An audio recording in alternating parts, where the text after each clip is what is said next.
Ibinunyag ngayon ang tanggapan ng ombudsman na nakakuha umano sila ng intelligence report sa umunoy tangkang pagtakas palabas ng bansa ni dating House Speaker Martin Romualdez. Kahit kahit pa may umiiral na precautionary hold departure order at nasa kasagsagan ng investigasyon ito pong ombudsman kaugnay sa pagkakadawit ito sa anomalya sa multimilyong pisong flood control projects kickbacks. At dahil dyan, nananawagan ngayon ang ombudsman sa mga law enforcement agency na may control sa border security ng bansa na bantayan ang galaw ng dating House Speaker. TJ Mendoza sa balita. Nagtatangkaw manong lumabas ng Pilipinas si dating House Speaker Martin Romualdez. Yan ang natanggap na credible intelligence report ng Office of the Ombudsman kahit pa may precautionary hold departure order na inilabas ng Sandigan Bayan laban sa dating leader ng Kamara. The office calls on all relevant agencies to make sure that this does not happen. Let me make this clear.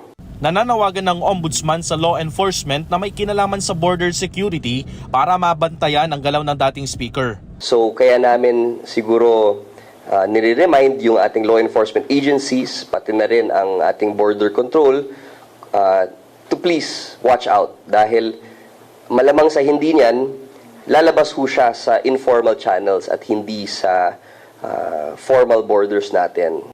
Hindi pa raw tapos ang ombudsman na mangolekta ng ebidensya at sa napipintong pagsasampa ng kaso laban kay Romualdez. Lalo pat ang plunder at money laundering complaint na inihahanda ng ombudsman ay iaakyat na sa preliminary investigation ngayong araw. Ibig sabihin, hihingan na ng counter affidavit o kontra salaysay ang dating speaker para mailatag nito ang depensa sa mga reklamong iniuugnay sa kanya na isa siya sa nasa likod ng maanomalyang flood control scandal. Kasama nito sa reklamo si dating Appropriations Chairman Elizalde Zaldico. Isa sa ginamit na ebidensya ng ombudsman ay ang mga salaysay ng 8 sa 18 maleta boys. It is not, at this stage, a formal charge before a court. It is the office's determination that the evidence gathered is substantial enough to warrant a full and formal inquiry into whether or not the case should be filed in court. Wala pang sagot ang kampo ng dating speaker kaugnay sa pahayag ng ombudsman.